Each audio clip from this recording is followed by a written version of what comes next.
Right, I've decided that now is a good time to put these 1-inch ball joint spacers into my L400 Delica. Basically I've wound the torsion bars up as far as they'll sensibly go, but I still actually have some rubbing with my 32s on, and I want to go to 33s.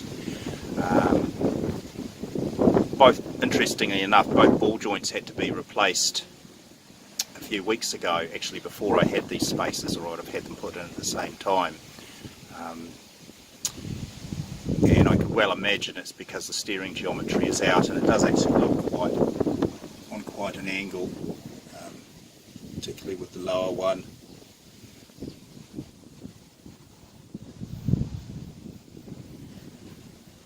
And these spacers have got a 22-degree angle on, so that will actually go some way to relieving that steering geometry, I believe. As you see there, I've got a jack, lifted it up with a jack, but also got an axle stand under there as well, and another spare if needed. So right now, I'm just actually taking out one of the bolts, so I can add go down Repco, get 6 longer ones. Right, the bolts are a 10 metric 10 with a finer 1.25 millimeter pitch, 3 of them, and they were 20 millimeters long, so I bought 45s, which should be bang on. I just hope that with the slope that one side of them might be a touch longer. As I mentioned, this is the first time I've done anything like this, so it's possible I might have to grind one of them back. The other thing I should have done is align the wheels slightly better, because you do need to undo the sway bar, and because I had a slight angle on the wheel that I forgot about, is it can actually be a bit tight to get the socket in. That's the 17 millimeter head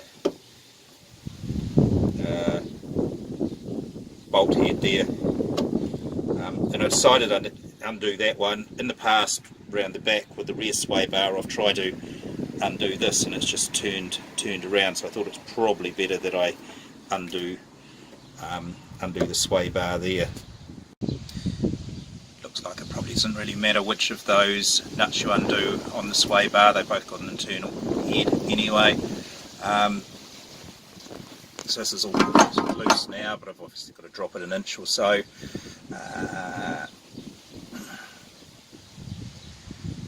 was reading somewhere that you put a jack in there to open up the control arms, so I'll have a look at that, or possibly undo the shock there. So I'll just have a bit of a fiddle round and have a bit of a lever with a crowbar and just see what's likely to be the next course of action. I decided it was actually better to undo this part of the sway bar, because then you can get at it to knock it out. But as the same with sort of captive head in the rear sway bar, it actually is just spinning around, so I'm going to have to put a lever on, maybe a thinner screwdriver in there to actually somehow hold it to get it off the final part. If that doesn't work out, then I will have to just go back to the bottom part, take it off there.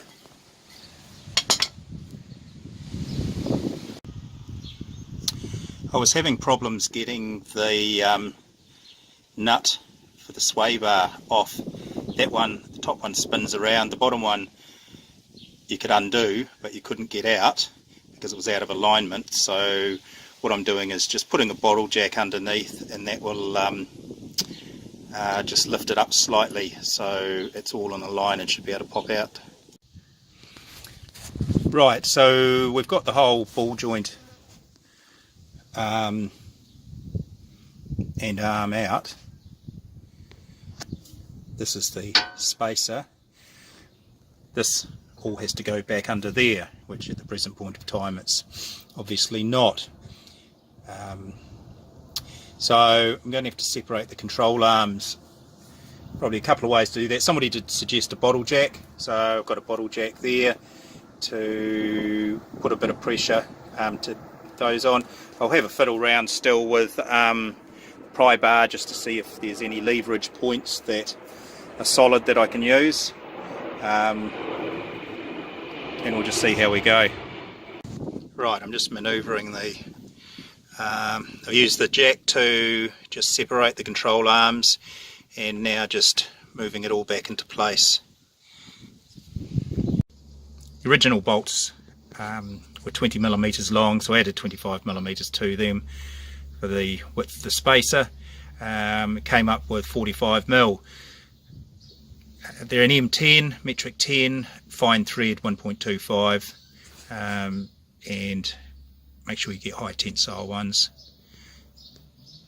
Right, now it's just a matter of getting the ball joint and the spacer back in aligned, and the bolts back in.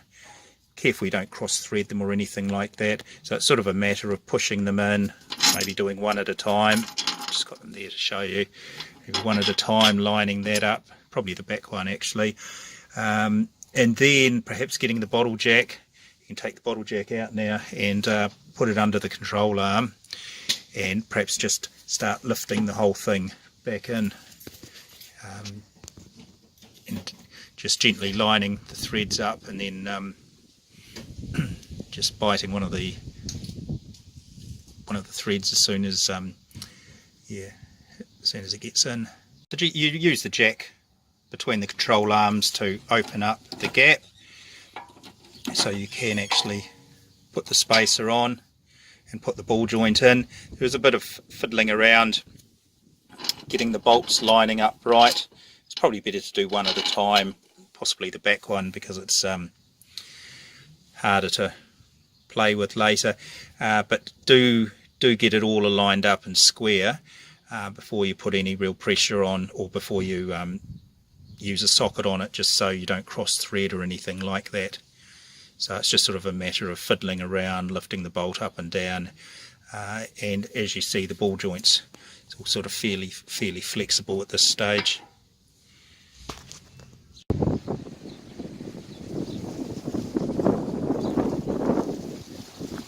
The spacer gives another inch, there's about 3 inches there of lift, 2 inches with the torsion bar and about 1 inch with the spacer. And as well as that, with the spacer in, there's significant camber leans in, so that's something that I'll need to get that sorted. So I can imagine that'll wear the tyre significantly.